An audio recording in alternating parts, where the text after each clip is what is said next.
നക്ഷത്രത്തിന്റെ ഒരു അപ്കമിങ് എപ്പിസോഡിലേക്ക് എല്ലാവർക്കും സ്വാഗതം. വേദ ശങ്കരനാരായണനെ കാണാനായി വീട്ടിലേക്ക് വരുന്നുണ്ട്. മകളെ കണ്ടതും ശങ്കരനാരായണൻ ഒരുപാട് സന്തോഷമാവുന്നുണ്ട്. മോളെ വാ ഇരിക്കി എന്ന് പറയുമ്പോൾ വേദ പറയുന്നുണ്ട്, ഇല്ല അച്ഛാ, ഞാൻ ഇരിക്കുന്നില്ല, എനിക്ക് അച്ഛനോടൊരു കാര്യം പറയാനുണ്ട്. അച്ഛനത് ഞാൻ പറയുന്ന കാര്യം അച്ഛൻ നടത്തി തരുമോ എന്ന് ചോദിക്കുകയാണ്. മോളുടെ എന്തെങ്കിലും ആവശ്യം അച്ഛൻ നടത്തി തരാതിരുന്നിട്ടുണ്ടോ? ഇല്ലല്ലോ, മോൾ എന്താ ഇങ്ങനെ ചോദിക്കുന്നതെന്ന് ശങ്കരനാരായണൻ ചോദിക്കുകയാണ്. ഉടനെ തന്നെ വേദ പറയുന്നുണ്ട്, എൻ്റെ ആഗ്രഹങ്ങളെല്ലാം അച്ഛൻ സാധിപ്പിച്ചു തന്നിട്ടുണ്ട്, പക്ഷേ എൻ്റെ ഒരു അത്യാവശ്യമാണ് ഞാനിപ്പോൾ പറയാൻ പോകുന്നത്, എൻ്റെ ഒരു ആവശ്യം. ശരി, നീ പറ, ഞാൻ നോക്കട്ടെ എന്ന് ശങ്കരനാരായണൻ പറയുന്നുണ്ട്. അത് അച്ഛാ, വിക്രം ജയിലിലാണല്ലോ, വിക്രമിന്റെ കേസ് അച്ഛൻ ഏറ്റെടുക്കണം, അച്ഛൻ തന്നെ വാദിക്കണം എന്ന് പറയുന്നു. ഇതങ്ങ് കേട്ടതും ശങ്കരനാരായണൻ അങ്ങ് ഞെട്ടിപ്പോകുന്നുണ്ട്. ഉടനെ തന്നെ ശ്രീ അപ്പുറത്ത് നിൽക്കുന്നുണ്ട്. ശ്രീ പ്രതികരിക്കുകയാണ്, എന്താ വേദന നീ പറയുന്നത്? അച്ഛനെ നാണം കെടുത്താൻ വേണ്ടിയാണോ നീ തീരുമാനിച്ചിരിക്കുന്നത്? നിനക്ക് അച്ഛനെ ഒരുപാട് ഇഷ്ടമാണെന്ന് പറയാറുണ്ടല്ലോ, എന്നിട്ട് അച്ഛനോട് ഇങ്ങനെ ചെയ്യുന്നത് ചതിയല്ലേ? വിക്രം സ്വയമേധയായി ഏറ്റെടുത്ത കേസാണ്, അവനാണ് കുറ്റം ചെയ്തതെന്ന് അവൻ സ്വയം സമ്മതിച്ചു. അങ്ങനെയുള്ളൊരു കേസ് തോൽക്കുമെന്ന്, കോടതിയിൽ എത്തിയാൽ തോൽക്കുമെന്ന് നിനക്ക് അറിയാവുന്ന കാര്യമല്ലേ? പിന്നെ എന്തിനാണ് അച്ഛനെ ഈ കേസ് ഏറ്റെടുക്കാൻ വേണ്ടി നീ നിർബന്ധിക്കുന്നതെന്ന് ചോദിക്കുന്നുണ്ട്. ഉടനെ തന്നെ വേദ പറയുന്നുണ്ട്, ശ്രീ നീ ഇതിൽ ഇടപെടേണ്ട, വിക്രം ഒരു തെറ്റും ചെയ്തിട്ടില്ലെന്ന് എനിക്ക് വിശ്വാസമുണ്ട്, അതുകൊണ്ടാണ് ഞാൻ അച്ഛനോട് ഈ കേസ് ഏറ്റെടുക്കാൻ പറയുന്നത്. ഇതൊരിക്കലും തോൽക്കത്തില്ല, അച്ഛൻ ഇത് ഏറ്റെടുത്താൽ എങ്ങനെയെങ്കിലും അതെന്തായാലും ജയിക്കുമെന്ന് എനിക്ക് ഉറപ്പുണ്ട് എന്ന് പറയുന്നു. ശങ്കരനാരായണൻ ഒരു നിമിഷം ചിന്തിക്കുന്നുണ്ട്. അച്ഛൻ്റെ ചിന്ത കണ്ട് വേദ ചോദിക്കുന്നുണ്ട്, അച്ഛാ, എന്നോട് അച്ഛൻ സമ്മതിച്ചതല്ലേ ഈ ഞാൻ പറയുന്ന കാര്യം സാധിപ്പിച്ചു തരുമെന്ന്, എന്നിട്ട് എന്താ അച്ഛനൊന്നും മിണ്ടാത്തത്? അച്ഛൻ കേസ് ഏറ്റെടുക്കില്ലേ എന്ന് ചോദിക്കുകയാണ്. ഉടനെ ശങ്കരനാരായണൻ പറയുന്നുണ്ട്, ശരി, നിന്റെ വിശ്വാസമല്ലേ ഈ കേസ് വിക്രം ഈ കേസിൽ ഒരു കുറ്റവും ചെയ്തിട്ടില്ലെന്ന്, അതുകൊണ്ട് ഞാൻ ഈ കേസ് ഏറ്റെടുക്കുന്നു, നിന്നെയും വിശ്വസിച്ചുകൊണ്ട്. നിന്റെ ഒരു ആഗ്രഹവും ഞാൻ സാധിപ്പിച്ചു തരാതിരുന്നിട്ടില്ലല്ലോ, അതുകൊണ്ട് ഞാൻ ഈ കേസ് ഏറ്റെടുക്കാമെന്ന് പറയുന്നു. അച്ഛൻ്റെ വാക്കുകൾ കേട്ട് വേദയ്ക്ക് ഒരുപാട് സന്തോഷമാവുന്നുണ്ട്. ഇത് പെട്ടെന്ന് തന്നെ വീട്ടിലേക്ക് വരുന്നുണ്ട്. അപ്പോഴേക്കും നമ്മുടെ വിശ്വത്തിൻ്റെ മകൾ ഓടി വന്ന് വേദയെ കെട്ടിപ്പിടിക്കുന്നുണ്ട്. വേദാമ്മേ, എന്നെ പറഞ്ഞയക്കരുത്, എനിക്ക് ഇഷ്ടമില്ല അങ്ങോട്ടേക്ക് പോവാൻ, എനിക്ക് ഇവിടെ നിൽക്കണം, നിങ്ങളോടൊപ്പം നിൽക്കണം, എനിക്ക് ഇവിടെ നിൽക്കുന്നതാണ് ഇഷ്ടം.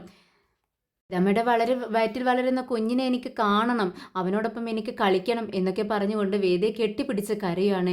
ഉടനെ തന്നെ കമലാമ്മ അങ്ങോട്ടേക്ക് വരുന്നുണ്ട്. എന്താ വിശ്വം, നീ എന്താ മോള് പറയുന്നത്? മോൾ എങ്ങോട്ട് പോകുന്ന കാര്യമാണ് ഈ പറയുന്നതെന്ന് ചോദിക്കുന്നുണ്ട്.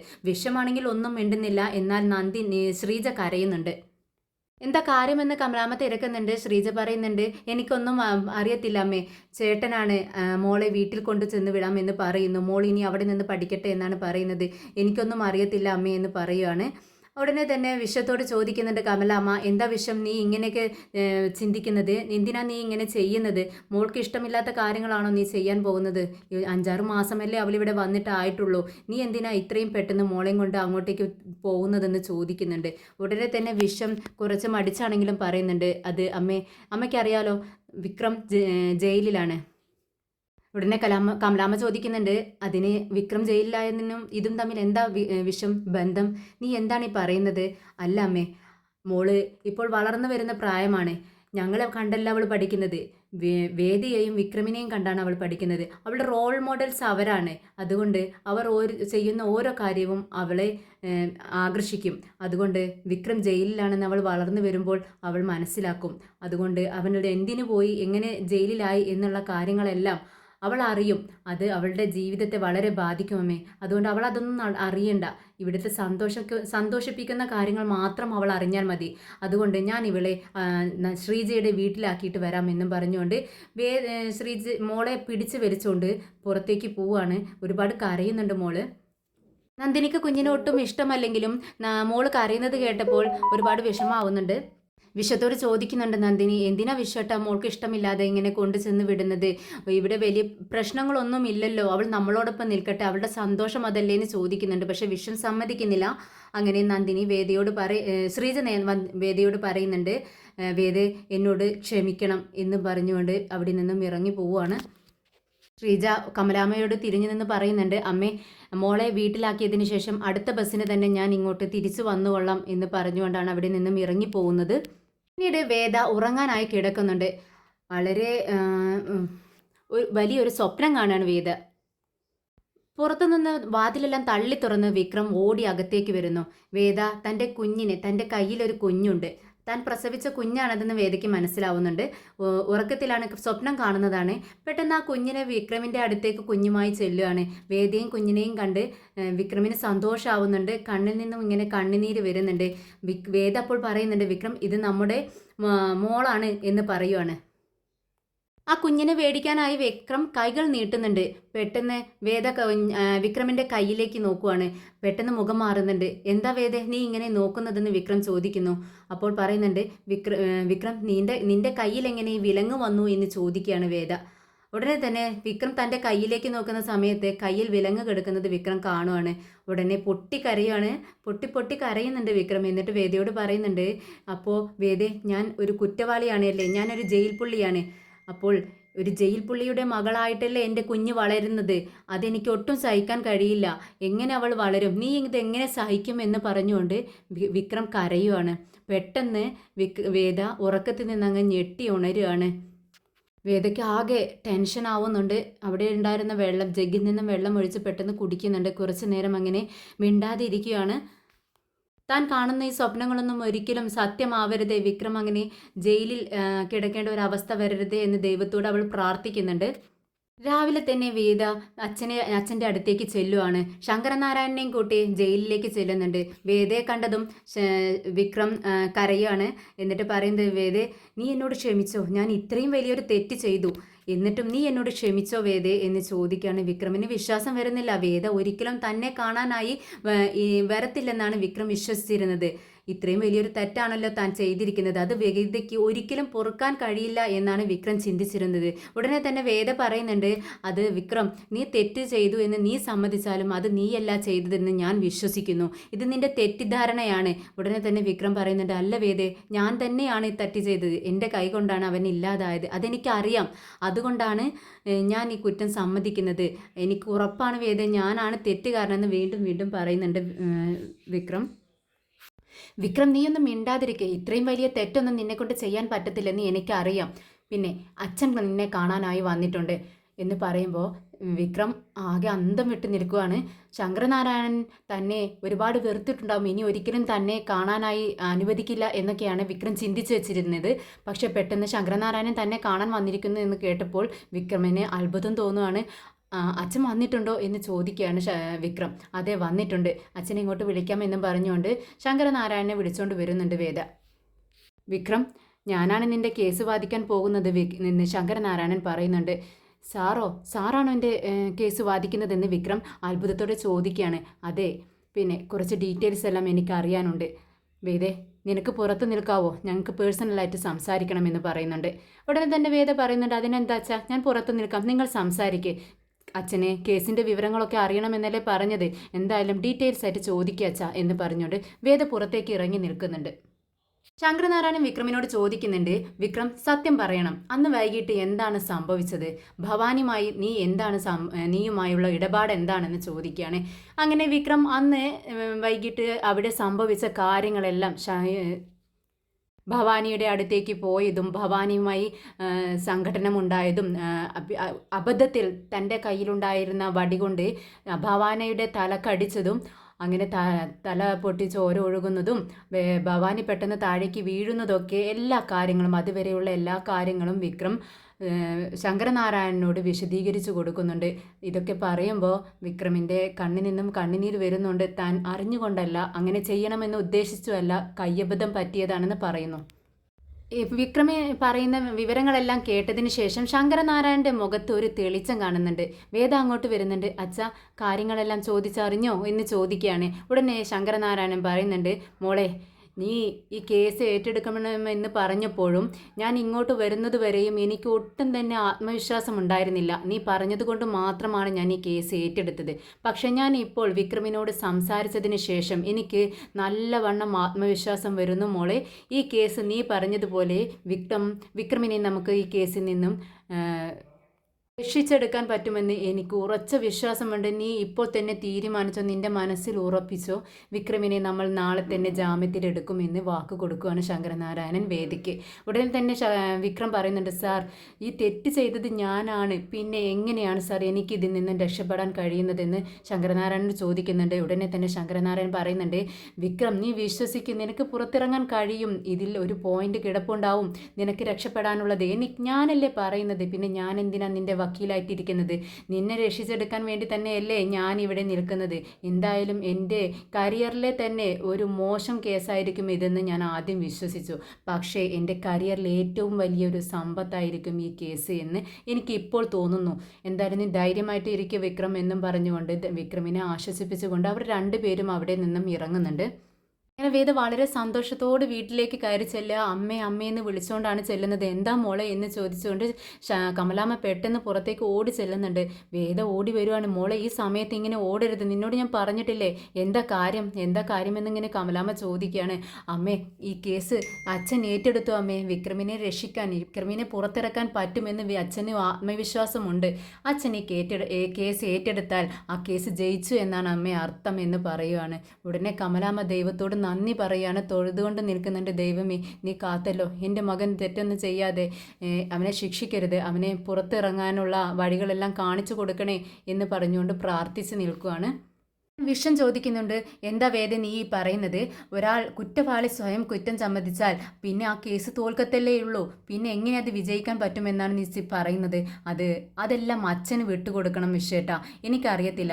അച്ഛൻ ഈ കേസ് ജയിക്കാൻ പറ്റുമെന്നാണ് പറയുന്നത്. എന്തായാലും അച്ഛൻ ഏറ്റെടുത്ത കേസുകളെല്ലാം ഒന്നും തന്നെ തോറ്റിട്ടില്ല. അതുകൊണ്ട് നമുക്ക് വിശ്വസിക്കാം അച്ഛൻ വിക്രമിനെ പുറത്തിറക്കുമെന്ന്. അത് കേട്ടപ്പോൾ എല്ലാവർക്കും സന്തോഷമാവുന്നുണ്ട്.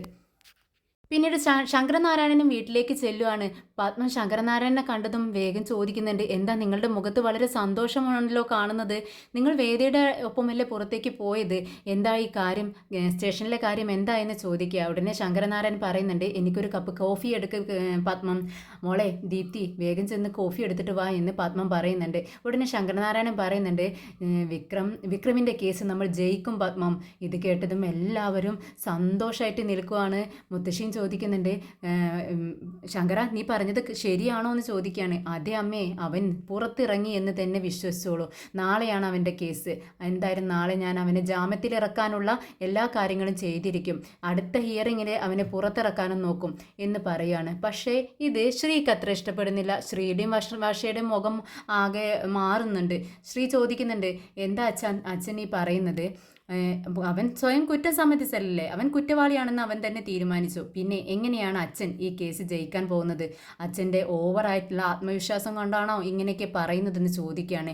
എടാ ഞാനൊരു വക്കീലല്ലേ, ഒരു വക്കീലായ ഒരു ജഡ്ജായ വക്കീലൊക്കെ ആയ എനിക്കെന്താ ഒരു കേസ് എങ്ങനെ ജയിക്കുമെന്ന് അറിയത്തില്ലേ? ഇങ്ങനെ ഓരോ കേസിൻ്റെയും പോയിന്റ് എനിക്ക് അറിയാം. നീ എന്നെ കളിയാക്കുവാണോ എന്ന് ചോദിക്കുകയാണ്. അല്ല അച്ഛാ, അവൻ കുറ്റം സമ്മതിച്ച സ്ഥിതിക്ക് ഇത് ജയിക്കുമോ എന്ന് എനിക്കൊരു ഡൗട്ട് എന്ന് പറയണം. നീ ഒരു ഡൗട്ടും നിനക്ക് വേണ്ടടാ. അതെന്തായാലും അവൻ പുറത്തിറങ്ങി തന്നെ നീ തീരുമാനിച്ചോ, ഉറപ്പിച്ചോ എന്ന് പറയുന്നുണ്ട് ശങ്കരനാരായണൻ. പിന്നീട് പത്മം കമലത്തിൻ്റെ അടുത്തേക്ക് ചെല്ലുന്നുണ്ട്. കമലം പത്മത്തിനെ കണ്ടപ്പോൾ തന്നെ അകത്തേക്ക് സ്വീകരിക്കുകയാണ്. വരൂ വന്നിരിക്കൂ എന്നൊക്കെ പറയുന്നുണ്ട്. എവിടെ വേദ എന്ന് ചോദിക്കുമ്പോഴേക്കും വേദ റൂമിൽ നിന്നും ഇറങ്ങി വരുന്നുണ്ട്. പത്മം പറയുന്നുണ്ട്, ഞാൻ ഒരു കാര്യം ചോദിക്കാനായിട്ടാണ് കമലാമ്മ വന്നതെന്ന് പറയുകയാണ്. ഉടനെ എന്താണെന്ന് ചോദിക്കുകയാണ്. അപ്പോൾ പത്മം പറയുന്നുണ്ട്, അത് എന്തായാലും വിക്രം ജയിലിലാണ്, വിക്രമിനെ ജയിലിൽ നിന്ന് ഇറക്കാനുള്ള കാര്യങ്ങളെല്ലാം ചെയ്തുകൊണ്ടിരിക്കുന്നു. ഇതിനു വേണ്ടി വേദ ഇടയ്ക്കിടയ്ക്ക് വീട്ടിലേക്ക് വരേണ്ടി വരും, അവളെ അച്ഛനെ കാണേണ്ടി വരും, ഇടയ്ക്ക് ജയിലിലേക്ക് പോകേണ്ടി വരും. അങ്ങനെയാണെങ്കിൽ വേദയെ ഞാൻ കുറച്ച് ദിവസം അവിടെ വീട്ടിൽ കൊണ്ട് ചെന്ന് നിർത്തിക്കോട്ടെ എന്നാണ് പത്മൻ ചോദിക്കുന്നത്. അത് കേട്ടതും ഒറ്റയടിക്ക് വേദ അങ്ങ് നിഷേധിക്കുകയാണ്. ഇല്ല അമ്മേ, ഞാൻ വീട്ടിലേക്ക് വരില്ല. എന്നെ സപ്പോർട്ട് ചെയ്ത് നിൽക്കുന്നവരാണ് ഇവരെല്ലാം, എന്നെ ചുറ്റുപാടുമുള്ളവർ. അവരെ ഞാൻ ഇട്ടേച്ച് എങ്ങോട്ടും വരത്തില്ല. എന്താ മോളെ, ഈ കേസ് ജയിച്ച് അവൻ പുറത്തിറങ്ങുന്നത് വരെ മാത്രം മതി, നിനക്ക് അങ്ങനെ ചിന്തിച്ചുകൂടെ എന്ന് ചോദിക്കുമ്പോൾ വേദ പറയുന്നുണ്ട്, ഇല്ല, കഷ്ടകാലം വരുമ്പോൾ വീട്ടിലാണ് നിൽക്കേണ്ടത് അമ്മേ, ഇവരെന്നെല്ലാവരും എന്നെ സപ്പോർട്ട് ചെയ്യുന്നുണ്ട്, ഞാൻ എന്തായാലും വരത്തില്ല എന്ന് തീർത്തങ്ങ് പറയുന്നുണ്ട്. അങ്ങനെ എന്നാൽ നീ എപ്പോഴാണ് നിനക്ക് പറ്റുന്നതെങ്കിൽ നീ വീട്ടിലേക്ക് വാ എന്ന് പറയുമ്പോൾ വേദ പറയുന്നുണ്ട് വിക്രം പുറത്തിറങ്ങിയതിന് ശേഷം വിക്രമും ഞാനും ഒരുമിച്ച് മാത്രമേ വീട്ടിലേക്ക് വരൂ എന്ന് പറയുന്നുണ്ട്. എന്നാൽ ശരി എന്ന് പറഞ്ഞുകൊണ്ട് പത്മം അവിടെ നിന്നും യാത്ര പറഞ്ഞു പോവുകയാണ്. കുറച്ച് കഴിഞ്ഞതും പെട്ടെന്ന് വേദ പുറത്തേക്ക് റൂമിൽ നിന്ന് ഹാളിലേക്ക് വരുന്നുണ്ട്. അമ്മേ അച്ഛൻ എവിടെ, അച്ഛൻ എവിടെ, ഇവിടെ ഇല്ലേ എന്ന് ചോദിക്കുക കമലത്തിനോട്. അപ്പോൾ കമലാമ്മ പറയുന്നുണ്ട് എന്താ മോളെ നീ അച്ഛനെ അന്വേഷിക്കുന്നത്? അല്ല വീട്ടിൽ നിന്നും അച്ഛൻ വരുന്നുണ്ടെന്ന് പറയുന്നു. അപ്പോൾ ഇവിടുത്തെ അച്ഛനെ കാണാൻ വേണ്ടി കണ്ട് സംസാരിക്കാൻ വേണ്ടിയാണ് വരുന്നതെന്ന് പറയുവാണ്. ഉടനെ തന്നെ മാഷ് റൂമിൽ നിന്നും വരുന്നുണ്ട്. മോളെ ഞാൻ ഇവിടെയുണ്ട്, എന്താ കാര്യമെന്ന് ചോദിക്കുകയാണ്. അത് അച്ഛൻ വരുന്നുണ്ട് അച്ഛാ, അച്ഛനോട് സംസാരിക്കാൻ വേണ്ടിയാണ് എന്ന് പറയുവാണ്. ഉടനെ മാഷ് പറയുന്നുണ്ട് അത് എന്താണ് എന്നോട് സംസാരിക്കാനുള്ളത്? വിക്രമിൻ്റെ കാര്യമാണെങ്കിൽ എനിക്കൊന്നും സംസാരിക്കാനില്ല. അവൻ്റെ കാര്യം എനിക്ക് കേൾക്കേ വേണ്ട, സംസാരിക്കാനും ഇഷ്ടമില്ലെന്ന് തുറന്നു പറയുന്നു. ഉടനെ തന്നെ കമലാമ്മ പറയുന്നുണ്ട് എന്താ നാട്ടുകാരുടെ കാര്യത്തിലൊക്കെ നിങ്ങൾക്ക് നല്ലൊരു ശ്രദ്ധയാണ്. എൻ്റെ മകൻ എന്തെങ്കിലും ഒരു കുറ്റം ചെയ്തു എന്ന് ആരെങ്കിലും പറഞ്ഞാൽ ഉടനെ തന്നെ അവൻ തെറ്റുകാരനാണെന്ന് നിങ്ങൾ അങ്ങ് തീരുമാനിക്കും. പിന്നെ അവൻ്റെ കാര്യത്തിൽ നിങ്ങൾക്ക് ഒരു ശ്രദ്ധയുമില്ല. നിങ്ങൾ എന്താ ഇങ്ങനെയെന്ന് ചോദിക്കുകയാണ്. ഉടനെ തന്നെ മാഷ് പറയുന്നുണ്ട് അവൻ തെറ്റുകാരനാണ്, അവൻ തെറ്റ് ചെയ്തിട്ടുണ്ടെന്ന് ഞാൻ ഉറച്ചു വിശ്വസിക്കുന്നു.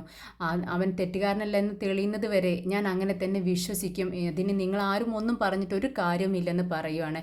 ഉടനെ വേദ പറയുന്നുണ്ട് അച്ഛൻ വരുമ്പോൾ അച്ഛൻ അപമാനിച്ച് വിടരുത് അച്ഛാ, അച്ഛൻ സംസാരിക്കണമെന്ന് പറയുന്നുണ്ട്. ഉടനെ മാഷ് പറയുന്നുണ്ട് ഞാൻ നിൻ്റെ അച്ഛനെ അങ്ങനെ അപമാനിച്ച് വിടൂ, ഇല്ല, അദ്ദേഹം വരട്ടെ, സംസാരിക്കാം, നീ അച്ഛനെ വിളിക്കുമെന്ന് പറയുന്നു. അപ്പോഴേക്കും പുറത്തുനിന്നും കാറിൻ്റെ സൗണ്ട് കേൾക്കുന്നുണ്ട്. വേദ പറയുന്നുണ്ട് അച്ഛൻ വന്നു എന്ന് തോന്നുന്നു എന്ന് പറഞ്ഞ് പുറത്തേക്ക് പോകുമ്പോഴേക്കും ശങ്കരനാരായണൻ അകത്തേക്ക് വരുന്നുണ്ട്. അച്ഛൻ ഇരിക്കൂ എന്ന് പറയുകയാണ്. ഉടനെ മാഷ് പറയുന്നുണ്ട് അല്ല എന്താ സംസാരിക്കാനുണ്ടെന്ന് പറഞ്ഞു മോള്, എന്താ കാര്യമെന്ന് ചോദിക്കുകയാണ്. അത് വിക്രമിൻ്റെ കാര്യമാണെന്ന് പറയുമ്പോഴേക്കും ശങ്കരനാരായണൻ പറയുന്നുണ്ട് എനിക്ക് അവൻ്റെ കാര്യം ഒന്നും തന്നെ കേൾക്കേണ്ടതില്ല, എനിക്ക് അവനെ വിശ്വാസമില്ല, അവൻ തെറ്റുകാരനാണെന്ന് ഞാൻ ഉറപ്പിച്ചു കഴിഞ്ഞു എന്ന് പറയുകയാണ്. ഉടനെ തന്നെ ശങ്കരനാരായണൻ പറയുന്നുണ്ട് ശരി, നിങ്ങളുടെ ആ വിശ്വാസത്തെ ഇല്ലാതാക്കാൻ ഞങ്ങളെ കൊണ്ട് പറ്റില്ല, എന്തായാലും കോടതി തീരുമാനിക്കുമല്ലോ അവൻ തെറ്റുകാരനല്ലെന്ന്, അപ്പോൾ നിങ്ങൾ വിശ്വസിക്കാം എന്ന് പറയുന്നുണ്ട്. എന്നാൽ എനിക്കൊന്നും സംസാരിക്കാൻ ഇല്ല, പുറത്തേക്ക് എനിക്ക് അർജൻറ്റായൊന്ന് പോകണമെന്ന് പറഞ്ഞുകൊണ്ട് മാഷ് പുറത്തേക്ക് ഇറങ്ങുവാണ്. എന്നാൽ കമലാമ്മ പറയുന്നുണ്ട് നിങ്ങൾ ക്ഷമിക്കണം, അദ്ദേഹം ഇങ്ങനെയാണ്, ഒരു കാര്യത്തിൽ അങ്ങ് വിശ്വസിച്ചാൽ അത് തെളിയുന്നത് വരെ അദ്ദേഹം ഇങ്ങനെയായിരിക്കും. നിങ്ങൾക്ക് എന്തോ പറയാനുണ്ടെന്ന് പറഞ്ഞിട്ടല്ലേ ഇങ്ങോട്ട് വന്നത്, എന്താ കാര്യമെന്ന് ഞങ്ങളോട് പറഞ്ഞോളൂ എന്ന് പറയാണ്. അങ്ങനെ ശങ്കരനാരായണൻ പറയുന്നുണ്ട് അത് വിക്രമിനെ നമുക്ക് നാളെ തന്നെ ജാമ്യത്തിലെടുക്കണം, അതിനെ നിങ്ങൾ ആരെങ്കിലും അവൻ്റെ അച്ഛനാണെങ്കിൽ പെട്ടെന്ന് തന്നെ ജാമ്യം കിട്ടും, രക്തബന്ധത്തിലുള്ളവരാണെങ്കിൽ പെട്ടെന്ന് ജാമ്യം കിട്ടും എന്ന് പറയുവാണ്. ഉടനെ തന്നെ വേദ പറയുന്നുണ്ട് ഞാൻ നിൽക്കാം അച്ഛ, അല്ല മോളെ, ബ്ലഡ് റിലേഷൻ ഉണ്ടെങ്കിൽ അത് പെട്ടെന്ന് പറ്റിയേനെ, അതുകൊണ്ടാണ് ഞാൻ അദ്ദേഹത്തോട് സംസാരിക്കാൻ വേണ്ടി വന്നതെന്ന് പറയാണ്. കമലാമ്മ പറയുന്നുണ്ട് ഇല്ല, അദ്ദേഹം ഒരിക്കലും ഇതിന് കൂട്ടു നിൽക്കത്തില്ല, ജാമ്യത്തിന് ഒരിക്കലും അദ്ദേഹം വരത്തില്ല എന്ന് പറയുന്നുണ്ട്. ഉടനെ വിശ്വം പറയാണ് അവൻ എൻ്റെ അനിയനാണ്, അവനെ ഞാൻ വിശ്വസിച്ചില്ലെങ്കിൽ പിന്നെ ആരാണ് വിശ്വസിക്കേണ്ടത്, അതുകൊണ്ട് ഞാൻ ജാമ്യം നിന്നോളാം അപ്പോൾ നിനക്ക് എന്ന് പറയുന്നുണ്ട്. ഉടനെ തന്നെ ശങ്കരനാരായണൻ പറയുന്നുണ്ട് ഒരാൾ മാത്രം പോരാ, ചിലപ്പോൾ അവർ 2 പേര് വേണമെന്ന് പറയും, ഒരാൾ കൂടി വേണമല്ലോ വിശ്വം എന്ന് പറയുമ്പോൾ അതിനെന്താ സർദാ നിൽക്കുന്ന എൻ്റെ അനിയൻ വിനയൻ, അവനും കൂടി ജാമ്യത്തിൽ നിന്നുകൊള്ളും അല്ലേ വിനയ എന്ന് ചോദിക്കുമ്പോഴേക്കും നമ്മുടെ നന്ദിനി അങ്ങോട്ടേക്ക് വരികയാണ്. എന്താ വിശ്വേട്ടാ, എൻ്റെ ഭർത്താവിൻ്റെ സമ്മതമില്ലാതെയാണോ നിങ്ങൾ ഉറപ്പ് കൊടുക്കുന്നതെന്ന് ചോദിക്കുകയാണ്. ഉടനെ തന്നെ വിനയം പറയുന്നുണ്ട് നന്ദിനി നീയും ഞാനും വിക്രമും ഒക്കെ തമ്മിൽ പല പ്രശ്നങ്ങളും ഉണ്ടാവും, പക്ഷേ ഇവിടെ നമ്മൾ ഒത്തു നിൽക്കേണ്ട സമയമാണ്, അവൻ എൻ്റെ അനിയനാണ്, നീ ഒന്നും പറഞ്ഞിട്ട് കാര്യമില്ല, സാർ ഇവിടുത്തെ വലിയ ഒരു വക്കീലാണ്, അദ്ദേഹം ഒരു കേസ് ഏറ്റെടുത്താൽ അത് ജയിച്ചിരിക്കും, അദ്ദേഹം അവന് കുറ്റമൊന്നും ചെയ്തിട്ടില്ലെന്ന് പറയുന്നു, എങ്കിൽ പിന്നെ ഞാൻ എന്തിന് ജാമ്യം കൊടുക്കാതിരിക്കണം, ഞാൻ എന്തായാലും അതിൽ ഒപ്പുവെക്കും, സാർ നിങ്ങൾ പോക്കോളൂ, ജാമ്യത്തിന് വേണ്ട എല്ലാ ഏർപ്പാടുകളും ചെയ്തോളൂ, ഞങ്ങൾ 2 പേരും അതിൽ ഒപ്പിട്ടോളാം എന്ന് പറഞ്ഞ് വാക്ക് കൊടുക്കുകയാണ് വിശ്വവും വിനയനും. വിനയൻ എന്തായാലും ഈ സന്ദർഭത്തിൽ ഇങ്ങനെയൊക്കെ സംസാരിക്കുന്നത് കണ്ട് നമ്മുടെ വേദയ്ക്കും വിശ്വത്തിനും കമലാമ്മയ്ക്കൊക്കെ ഒരുപാട് സന്തോഷമാവുന്നുണ്ട്. അങ്ങനെ മാഷി നമ്മുടെ ശങ്കരനാരായണൻ അവിടെ നിന്ന് യാത്ര പറഞ്ഞു പോവുകയാണ്.